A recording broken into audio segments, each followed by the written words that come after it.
इस वक्त सलीम सीधा मौजूद है। सलीम जी, कैसे देख रहे हैं ये जो आतंकवादियों ने किया, वहां पर जो सैलानी घूमने गए थे उनको किस तरीके से बर्बरता से उनके संग ये इस कांड को किया, गोलियों से उनको भूत दिया, क्या कहेंगे? देखिए, ये अगर हम अपने नज़रिए से बोल लेंगे तो ये गलत हुआ है, ये आतंकवादी हमला है, ये मानवता के खिलाफ है।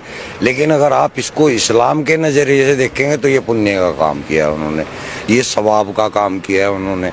ये कुरान के स्क्रिप्चर सूरह तौबा की जो 5 आयत है उसके अंदर सेम टू सेम यही प्रक्रिया लिखी है कि काफिरों को जहाँ पाओ वहाँ देखो, उनको मारो, घात लगा करके उनको मारो। इन्होंने भी तो वही किया, घात लगा के मारा, बाकायदा उसकी रेकी हुई है। घात इस्लाम में ही लिखा है, कुरान में ही लिखा है किस तरीके से निहत्ते लोगों को इस तरीके से देश के वासियों को भून दिया जाए, उनको मार दिया जाए। आइए, मैंने कुरान की तो आपको आयत बताई है, जो सूरह तौबा है, कुरान की 9वीं सूरह है और उसकी 5वीं आयत है। वहाँ पे ये लिखा हुआ है, सेम इसी तरह बर्बर तरीके से मारने का लिखा हुआ है।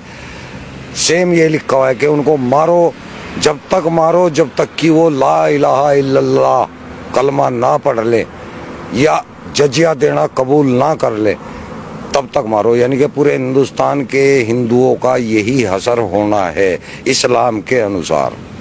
इस्लाम के अंदर अल तकिया नाम की चीज़ होती है, आपने सुना होगा अल तकिया। अल तकिया वो चीज़ है जब इस्लाम के अंदर हमें कोई ऐसा काम करना होता है जो कि सामने लोगों को नाजायज़ दिख रहा है, तो आपको वहाँ लोगों को तो नाजायज़ बताना है लेकिन काम वो सवाब का करना है आपको। इसको बोला जाता है अल तकिया। तो ये अल तकिया करते हैं, जो कहते हैं ना हिंदू मुस्लिम भाईचारा, ये अल तकिया है, ये कुरान के अंदर है, हदीसों के अंदर है।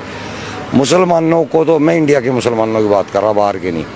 मुसलमान इंडिया का जो है वो अनपढ़ है, उसको कुरान के बारे में कोई नॉलेज नहीं है। इसलिए अगर वो भाईचारे की बात कर रहा है तो वो ठीक कर रहा है, लेकिन वो इस्लाम के अनुसार गलत कर रहा है।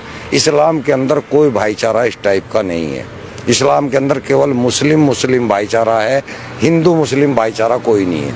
आप पढ़ के देखें या किसी आलिम से बात करके देखें। अब मैं भी आलिम ही हूँ, मैं आपको बता रहा हूँ।